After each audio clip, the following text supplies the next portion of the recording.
Okay, hello everybody.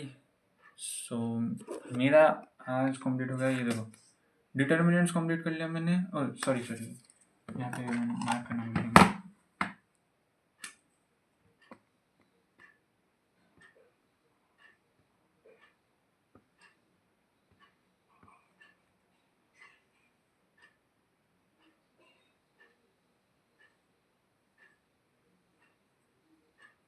Okay,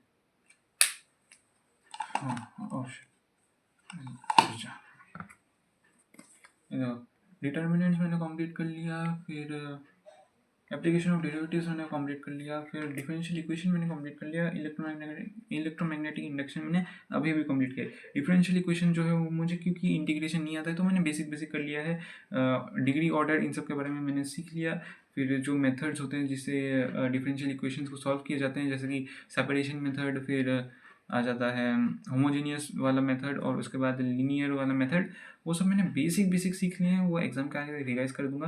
basic अगर question है तो मैं सॉल्व कर सकता हूँ। इंटीग्रेशन बिकॉज फिजिक्स में भी है, तो वो बेसिक करके मैं कर सकता हूँ। बट जो एक्चुअल इंटीग्रेशन होता है मैथ्स में, वो मैं नहीं कर सकता, बिकॉज इंटीग्रेशन जो है वो ये 9 घंटे का है। एंड अभी तो 9 घंटे का समय नहीं है। मुझे कल फिजिक्स को पूरा रिवाइज भी करना पड़ेगा। सो या अब देखते हैं। एप्लीकेशन ऑफ डेरिवेटिव्स जो है, ये भी मैंने लाइक क्वेश्चंस देखे हैं, बट टफ क्वेश्चंस नहीं देखे सीबीएसई के। बिकॉज यहाँ पे ये वाला जो एग्ज़ाम है, इस वाले एग्ज़ाम में इतना भी ज़्यादा टफ नहीं पूछेंगे। इस वाले में डेरिवेशंस, फिर डेफिनेशन, ये सब पूछेंगे। एंड न्यूमेरिकल्स भी है, बट इतने भी ज़्यादा अलग लेवल के नहीं है। डिटर्मिनेंट्स मैंने भी कर लिया। सो इंटीग्रेशन में नहीं करने वाला हूँ। इंटीग्रेशन में बेसिक इंटीग्रेशन जो है वो 1 घंटा 30 to 1 hour देख सकता हूँ शायद, बट नहीं, मैं नहीं देखूंगा यार, नहीं देखूंगा। बहुत फार्मूलाज हैं। इससे अच्छा मैं ITF के फार्मूलाज देख लूँ और उसको कंप्लीट कर लूँ। ITF को फार्मूलाज देख लूँ, वो अच्छा रहेगा। उसमें मुझे कैलकुलस से हेल्प मिल जाएगी। बट ये इंटीग्रेशन नहीं, बिल्कुल नहीं। सो या अब यहाँ पे कल मैं सुबह 6 बजे उठूँगा। 6 बजे उठ के, अभी कितना बजे है? अभी 1:08 बजे है, ठीक है। तो 6 बजे उठूँगा। 6 बजे उठ के ही मैं मॉडर्न फिजिक्स पढ़ने लग जाऊँगा। बाकी के जो भी सारी चीज़ें हैं वो सब पढ़ने लग जाऊँगा। पढ़ते बुढ़ा हो जाऊँगा। एंड उसके बाद क्या, हाँ, बुढ़ा होने तक पढ़ाई है नहीं यार। 12th के बाद तो लाइफ सेट है ना। हाँ, 12th के बाद तो लाइफ सेट ही है। जो भी है, ये लाइफ सेट होने के चक्कर में लाइफ और वर्स्ट हो जाती है। यही करें। अब कल मैं मैथ्स भी रिवाइज करने के बारे में सोच रहा था, बट फिजिक्स बहुत रिवीजन करना बाकी है। सो या अगर समय मिला तो मैं मैथ्स को इस ऑर्डर में रिवाइज करूँगा।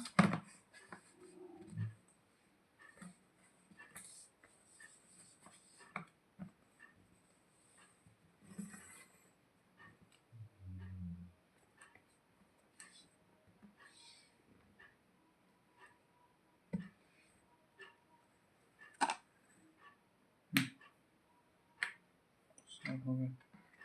मैं पहले वेक्टर और 3D पढ़ूंगा, बिकॉज 20 मार्क का है। 20 marks, that is crazy. 20 marks is crazy. So vectors revision, revision फिर रिवाइज करूँगा। 3D ज्योमेट्री को, 3D ज्योमेट्री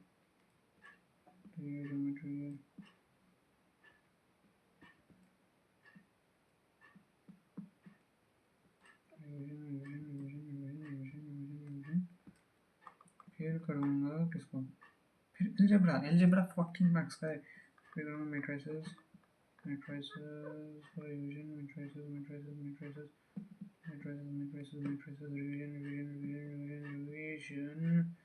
ओके, अब डिटर्मिनेंट्स भी सेम।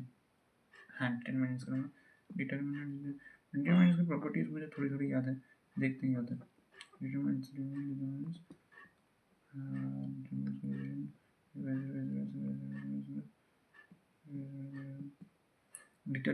मैंने प्रॉपर्टीज़ नहीं पढ़ा है लेक्चर से, बिकॉज मैंने वो जो PW के जी वाला जो लक्ष्य के बैच है, वहाँ से मैंने लेक्चर कंप्लीट कर लिए, वहाँ से मैंने वो डिटरमिनेंट्स के लेक्चर कंप्लीट कर लिए, तो उसके प्रॉपर्टीज़ में मुझे पता है, ठीक है। अब एडजॉइंट ये सब सर ने नहीं पढ़ाया था, मुझे जितना याद है सर ने एडजॉइंट वेडजॉइंट नहीं पढ़ाया था डिटरमिनेंट्स में, वो मैट्रिसेस में पढ़ाया था। तो इसी कारण से मैंने एडजॉइंट वाला पार्ट और बाकी वाला इन्वर्स मैट्रिक्स वाला पार्ट मैंने पढ़ लिया। अब नेक्स्ट क्या होगा?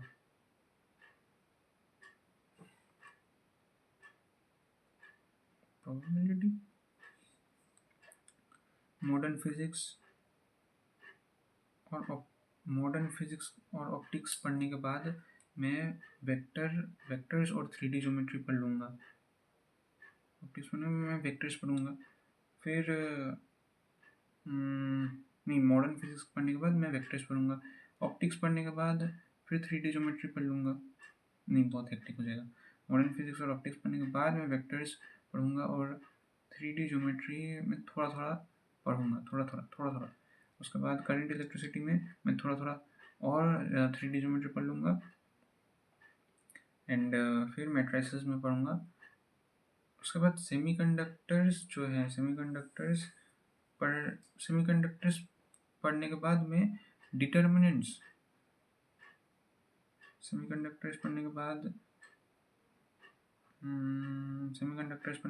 डिटर्मिनेंट्स नहीं पढ़ूँगा, बस नहीं, हालत खराब हो जाती है। मूविंग चार्जेस के बाद तो अलग जोन में चले जाऊँगा। सो आई गेस करंट इलेक्ट्रिसिटी के बाद ही मुझे मैट्रिसेस और डिटर्मिनेंट्स कंप्लीट करने, हाँ, रिवाइज कर लूँगा मैट्रिसेस और डिटर्मिनेंट्स करंट इलेक्ट्रिसिटी के बाद, फिर सेमीकंडक्टर और मूविंग चार्जेस ये सब पढ़ता रहूँगा, ठीक है। ये वेक्टर 3D और मैट्रिसेस और डिटर्मिनेंट्स, ये चारों जो चैप्टर है ये पढ़ लूँगा मैं। अलजेब्रा और वेक्टर्स ये 2 पढ़ लूँगा। 20 + 14 34 मार्क्स हो गए। अब बाकी जो है, बाकी मैं सोच रहा था कैलकुलस पढ़ लूँ।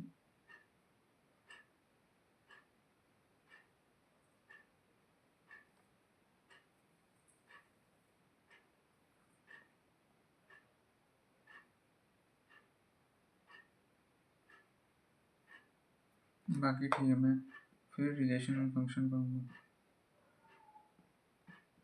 बिकॉज गॉस जो है वो कंटिन्यूटी एंड डिफरेंशियबिलिटी में आता है। सो रिलेशन एंड फंक्शन पढ़ के मैं कंप्लीट कर लूँगा।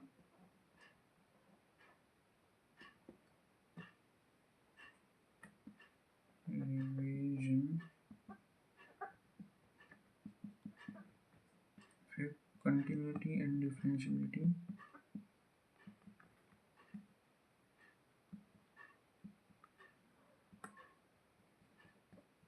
उसके बाद एप्लीकेशन ऑफ डेरिवेटिव्स,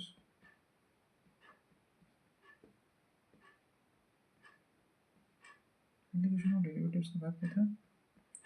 इंटीग्रल्स थे ना, हाँ इंटीग्रल्स थे। फिर था differential equation, but differential equation में नहीं पढ़ूंगा, यहाँ पे क्या चाहता है।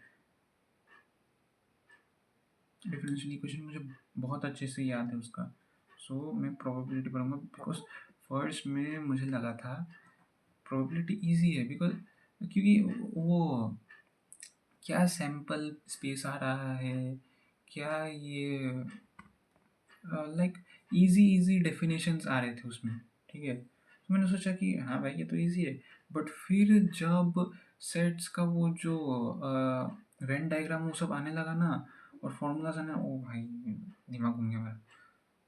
बट हाँ, उसके बाद ठीक हुआ, धीरे धीरे करके समझा।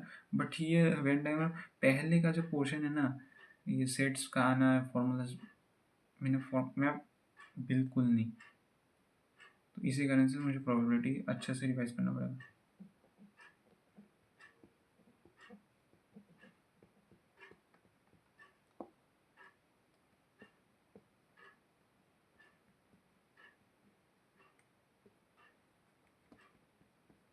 प्रोबेबिलिटी, फिर लीनियर प्रोग्रामिंग है, एप्लीकेशन, फिर लीनियर प्रोग्रामिंग में सुबह सुबह पढ़ लूँगा, क्या ही है। लीनियर प्रोग्रामिंग इतना भी ज़्यादा वो नहीं है, मतलब कठिन नहीं है, बट फिर भी लीनियर प्रोग्रामिंग पढ़ते हैं। लीनियर प्रोग्रामिंग रिवीजन कितना हुआ, 1 2 3 4 5 6 7 8 9 चैप्टर, एंड यहाँ पे डिफरेंशियल इक्वेशन।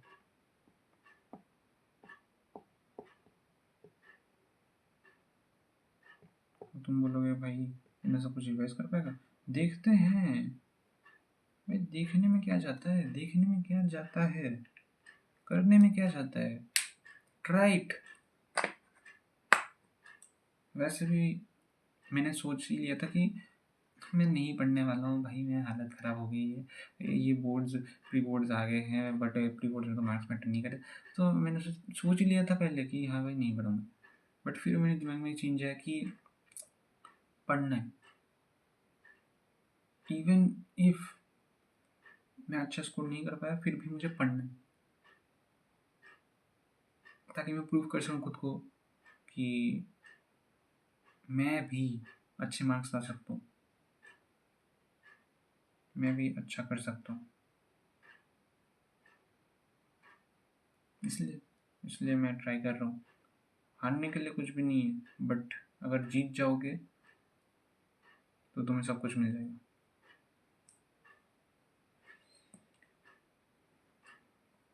और कुछ है क्या इसमें?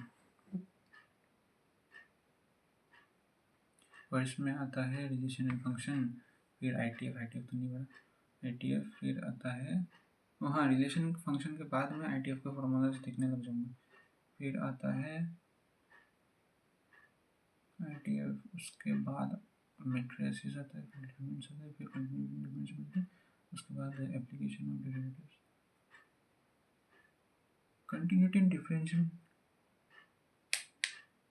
एप्लीकेशन ऑफ डेरिवेटिव्स, हाँ एप्लीकेशन ऑफ डेरिवेटिव्स में मोनोटोनिसिटी मैक्सिमम मिनिमम हो गया था।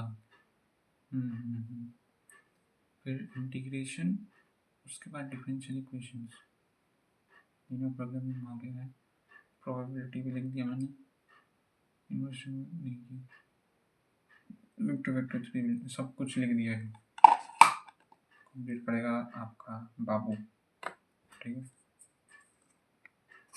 है, लिख दिया है मैंने। अब कल क्या क्या करना है, कल देखो, कल मुझे करना है मॉडर्न फिजिक्स, फिर optics, current electricity, semiconductor, moving chargers, EMI, और अगर इलेक्ट्रोस्टैटिक्स का वो कैपेसिटेंस वाला पार्ट,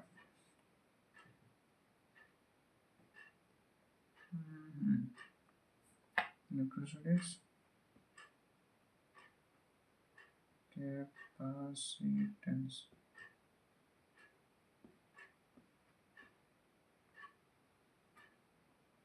कैपेसिटेंस और डाइपोल,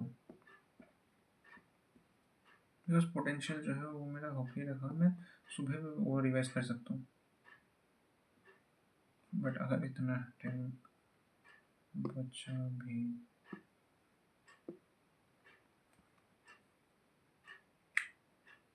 लीनियर प्रोग्रामिंग भी किया जा सकता है रिवीजन, बट रहने देते हैं क्योंकि ऐसे ही कल हेक्टिक है थोड़ा सा नहीं बहुत। उसके बाद लीनियर प्रोग्रामिंग जो है वो एक ब्रेक की तरह काम करेगा, क्योंकि इतना सब कुछ पढ़ने के बाद तुम्हें थोड़ा सा रेस्ट चाहिए, तो उसमें कोई इजी चैप्टर भी पढ़ लो, इसलिए देखो कल का गोल सेट है एंड हम भी सेट हैं। मिलते हैं नेक्स्ट वीडियो में, तब तक के लिए see you, tata bye bye goodbye sayonara.